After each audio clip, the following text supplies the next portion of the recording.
Tired of sifting through the limited horror movie catalog of your streaming service while waiting to find out what happens next to Eliza Gold? Well, you're in luck, because Shudder has the largest, fastest-growing, human-curated selection of thrilling and dangerous entertainment. You can stream spine-tingling thrillers, shocking horrors, and edge-of-your-seat suspense for just $5.99 a month or $56.99 a year. Plus, with the new content added weekly, you'll have unlimited access to stream ad-free on all your favorite devices, like Amazon Fire TV, Apple TV, Roku, or even right on your iPhone or Android device. Get started streaming the best horror, thriller, and supernatural content. To try Shudder free for 30 days, go to shudder.com, that's SHUDDER.com, and use promo code SHADOW. Again, go to shudder.com and use promo code SHADOW to try Shudder free for 30 days.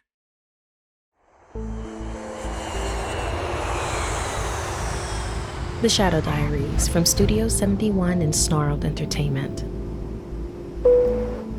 The definition of crazy is doing the same thing over and over again and expecting different results.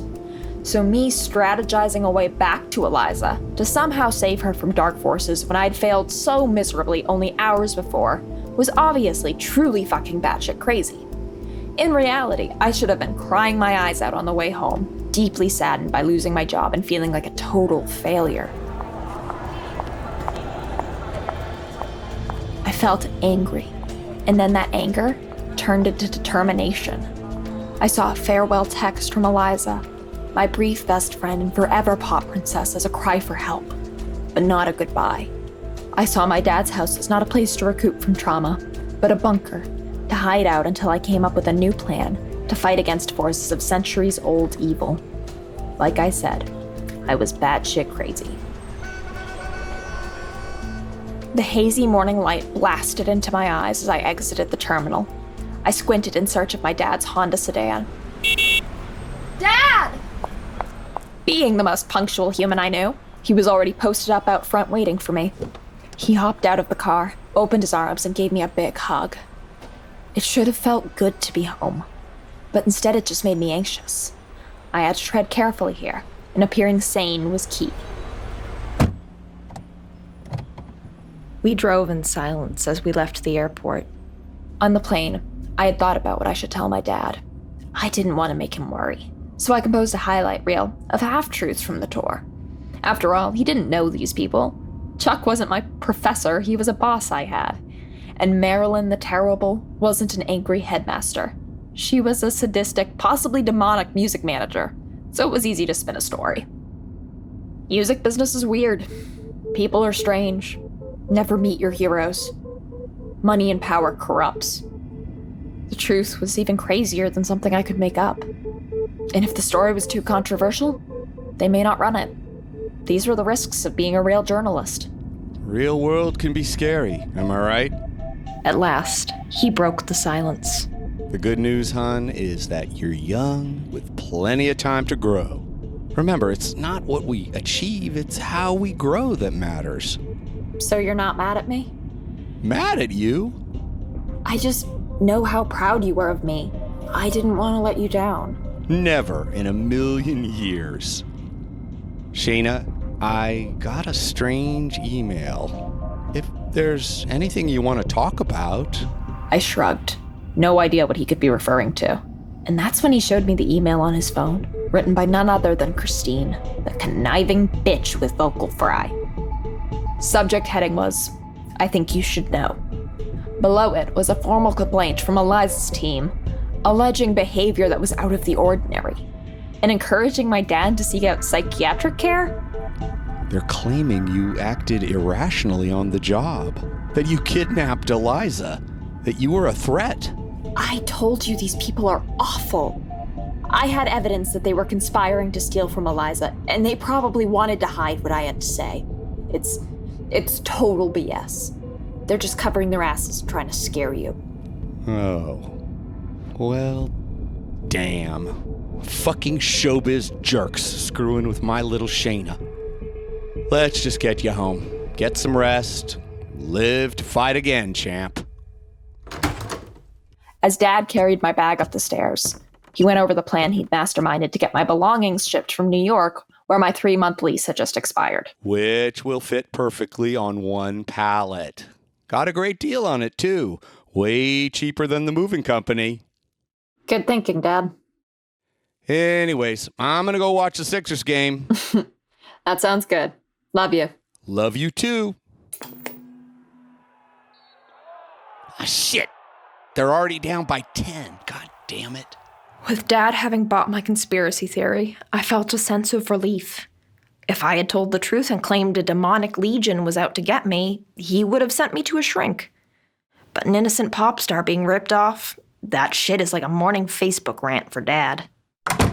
First things first, wipe my new computer. Dump my necessary shit on a G drive I found, and then fire up my 5-year-old MacBook Air. Next up, check up on Eliza. The latest news was as bad as I'd thought. At the Dallas show, fans were carried off bleeding after a riot broke out in the General Pop in the middle of a freak hailstorm. Over 20 ambulances were called to the scene. Things were getting worse by the day, and I knew the longer I was away from the tour, the more people's lives would be in danger. But back to the business of tracking Eliza Gold. If I wanted up-to-the-minute intel, I would need to view her socials on the regs. But it wasn't as simple as before. I couldn't just look up her Instagram. She had a bunch of apps tracking her personal social accounts. And not only did she have access to that data, so did her entire team, including Marilyn. If my account popped up, it would be flagged in 2 minutes. So I would have to create a Finsta account, but it couldn't link back to any of my email accounts. So I had to go on 4chan and find a thread about hacking Insta accounts to pull off a proper cyberstalk. And I'm through the back door, now allowing me to see her without anyone on her seeing me.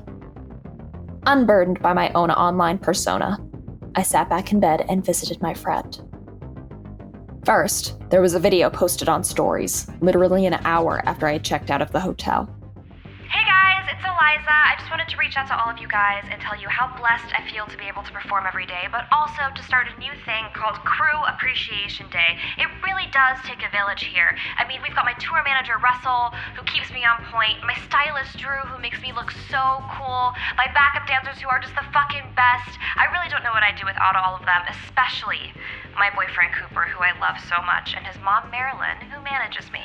We love you, babe. Yes, we do. So much.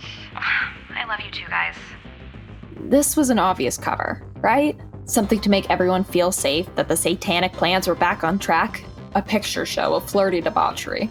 Ms. E riding high after her show, with her #girl gang and Cooper by her side. But then there were 3 more posts. Must have happened early this morning. The first was a selfie of her tattoo that reads Urge on her forearm, her scrapes and rashes photoshopped. The next was a close-up photo of Eliza in her SUV, with her eyes scratched out and replaced by flames. My eyes caught something reflected in the window behind her. It looked like a faint outline of the Shadow Man, but then it could have just been whoever was sitting across from her. Finally, I landed on an Instagram wall post of Eliza and Cooper hanging out on a hill overlooking Malibu, grinning, like they knew something no one else did. The post read, "Big announcement coming up soon. #Feel the urge." How could she go from crying for help to grinning with Cooper? Was I too late? Was the last text truly my last from Eliza? Maybe I was missing something. I replayed the video. Hey guys, it's Eliza. I just wanted to reach out to all of you guys and tell you how blessed I feel to be able to perform every day, but also to start a new thing called Crew Appreciation Day. It really does take a village here. I mean, This time, something caught my eye in the video. I hit pause and advanced it, frame by frame.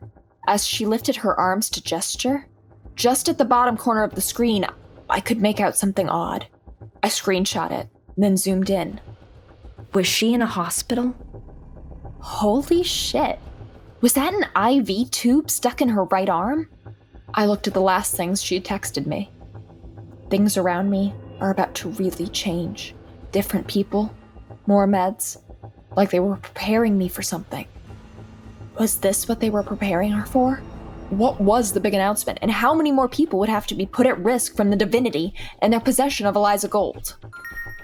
A new DM popped up on my account. I didn't want to open it, but I couldn't help myself. I clicked on the new user message, and it opened. Hello, Shana. Shit, they found me. I can't be here. I bet you're thinking that I freaked out after that DM, ignored every single good impulse, and ran back to save Eliza. That I stalked her and listened in on some secret meetings with her handlers to find out even more terrible info. That I turned information over to police and begged for help. Well, guess what? You're wrong, assholes. I didn't need to know that Marilyn, her son, and her crew at the Divinity had compromised Eliza's free thinking and were planning to manipulate my hero and her music to pull off some sort of terrible final stunt before disregarding her like trash and making up a rock star death tragedy. I knew these people, and I knew that the only person who may be able to tell me something new was dead. But you know what they say? Dead men do tell tales. So I showed up at Trevor's house to see what clues he may have left behind. I know I don't have too much time to talk to you as you eagerly await for the episode of the Shadow Diaries to resume, but I'm so excited to tell you about one of my favorite things to do during breaks like this, which is to play the fiendishly delightful mobile puzzle game Best Fiends. Best Fiends is the infamously impossible to put down puzzle game that's free to download. With over 100 million downloads, this 5-star rated mobile puzzle game is a must-play. Trust me, Best Fiends is the first thing I go to when I have a free moment, which is perfect because my days have been very busy. This casual game is fun to pick up when you're waiting for a food delivery that's been 5 minutes away for about 15 minutes, or if you're a fresh music journalist waiting in line to get into a festival to cover her first story for today's beat. And as someone who loves a good challenge, Best Fiends is full of them. Over 5,000, actually. More levels, events, and challenges are added every month, which means you don't have to choose between binging and bored. So while you've still got a moment before the episode resumes, don't waste it. Download Best Fiends free today on the Apple App Store or Google Play. That's friends without the R. Best Fiends. Tired of sifting through the limited horror movie catalog of your streaming service while waiting to find out what happens next to Eliza Gold? Well, you're in luck, because Shudder has the largest, fastest-growing, human-curated selection of thrilling and dangerous entertainment. As the world's premier streaming service for horror, thriller, and supernatural content, Shudder is spooky 24/7, 365.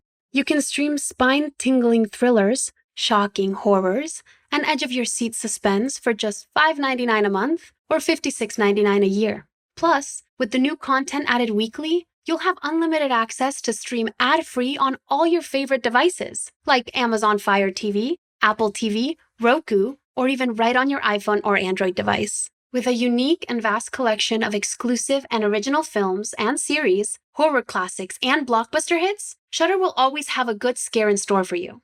I love the selection of content Shudder offers. It breaks down all of its movies into a wide range of genres like psychological thrillers, supernatural, revenge, and so many more. It makes it so easy to find exactly what I'm in the mood to watch. Not to mention, it has dozens of series, podcasts, and exclusive access to programmed channels for a 24/7 streaming experience. Get started streaming the best horror, thriller, and supernatural content.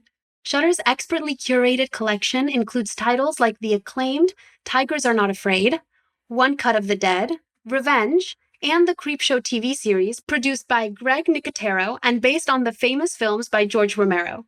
To try Shudder free for 30 days, go to shudder.com, that's SHUDDER.com, and use promo code SHADOW. Again, go to shudder.com and use promo code SHADOW to try Shudder free for 30 days.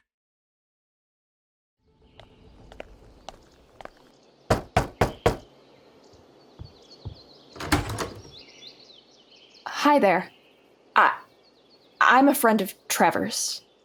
Instead of pulling surveillance outside Shana's compound in glamorous Malibu, my zag landed me deep in Lancaster, California, at the residence of Arthur and Karen Rowland, parents of the now-deceased Trevor Rowland. I'm sorry, who were you? My name is Shana Sacco. You a journalist? No, I'm not anymore. Save it.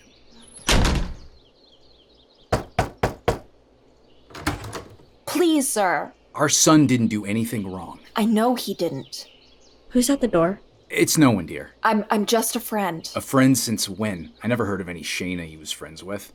Now, respect our privacy and get out of here. Mr. Rowland, I know your son was murdered. Excuse me? Get out of here before I call the police. I have a reason to believe that he was a victim of what he knew. You people are sick. He's dead. We told you we wouldn't say anything if you just left us alone. What? Did they know? Was I not the first visitor? What was Trevor really up to? I'm not with them. I'm trying. She's scared, honey. Let her in. This was the first time I heard someone else say it, and it made me stop in my tracks. This amateur detective shit, it wasn't just for Eliza anymore. I was scared for me. And Trevor, his story, seemed like the only clue I had to get us out. Thank you, Mrs. Rowland. Karen, I don't know. Karen Rowland had already overruled her husband as I was let inside. Sat down on the couch, poured a cup of tea. Karen sat in the corner, staring at me. I'm sure she thought I was just another journalist looking for a cute headline. I fucking wished I was at this point. He wasn't a stalker, was he? And he knew the truth, didn't he?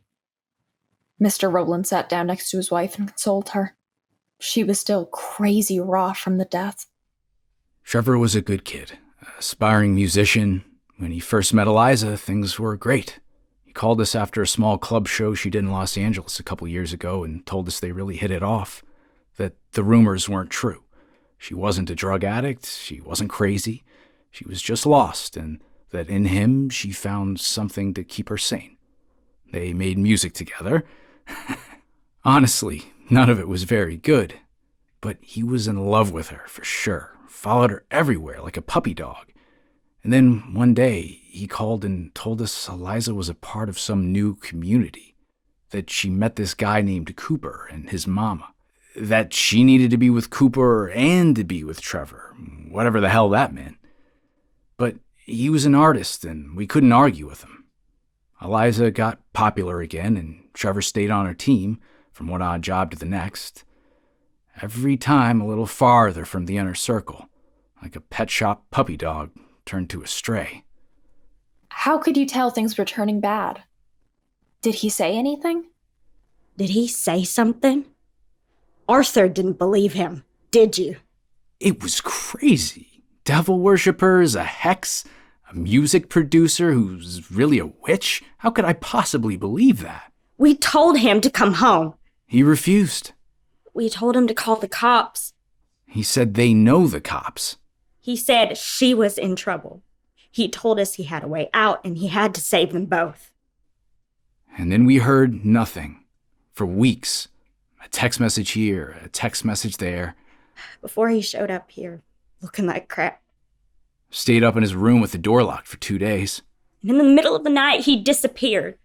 24 hours later, we got the call. I forget the day he ever met that. Eliza Gold. I'm so sorry. He seemed in pain. You were there? Well, Get out! Now! She's one of them. No, I'm not. No, please, Look at her, Arthur. She's in trouble, too. I believe the things your son said were true. Because I've seen a lot of them, too.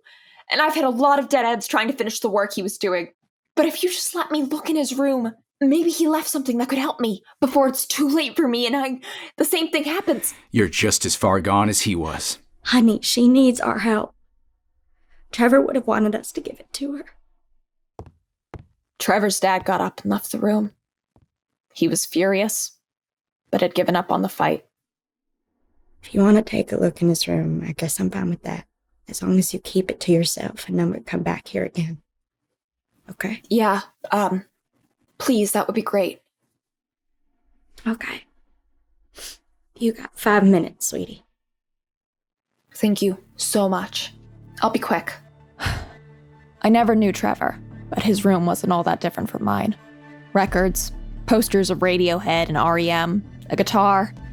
On his desk were some Polaroids of him and Eliza.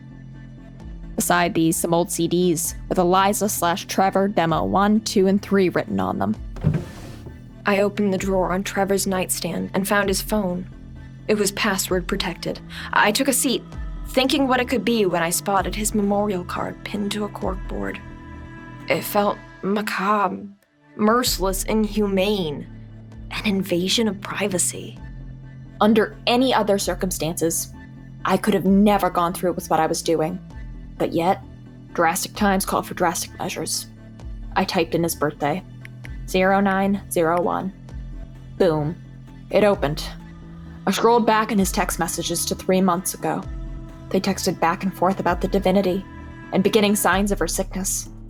I continued scrolling, my hope for any clue running out until I hit the very bottom of the exchange.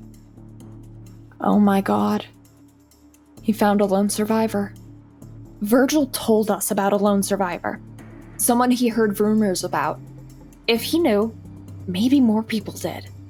That was Trevor's very last text exchange with Eliza, time-stamped 4 hours before he showed up by the bus my first night on the road. It was hardly the Holy Grail. First of all, he didn't tell Eliza more than that he found someone. Not a lone survivor, just someone. Then there was the fact that there was no name and no address given. I needed more. I started rifling through his closet looking for a computer. Flipping through old notebooks, papers, journals. Everything okay in there? Yeah, just a minute. The clock was ticking. I had to find another clue or else my journey would hit a dead end right here in this room. I looked under the bed and spotted a backpack. I pulled it out and unzipped it. Inside was a single moleskin notebook. I flipped it open. It was a diary of some kind. Could it be from his time on the tour? Okay, Shana, I think that's enough. I had already locked the bedroom door. Shady? Yes. But I needed every precious second I could get. Shana, why is the door locked? I quickly skimmed through the diary. It was full of notes from his time on Eliza's previous tour, and how they became good friends. How he watched her change. How he was kicked off her team ahead of the current tour. There were details of ceremonies. Even a sketch of the necklace, the stone, the evil eye. He knew about it all. Shana, open up, right now. Come on, give me something. Come out or I'm calling the cops, Shana. I flipped another page, and that's when I found it. My lead. It was written in marker, circled and starred. Nate. Call ASAP. With a number listed below. I ripped the page out, stuffed it in my pocket, swung open the door, and found Trevor's dad with a lockpick, trying to jimmy it open. I'm sorry. I was just having a moment. Get out. Now.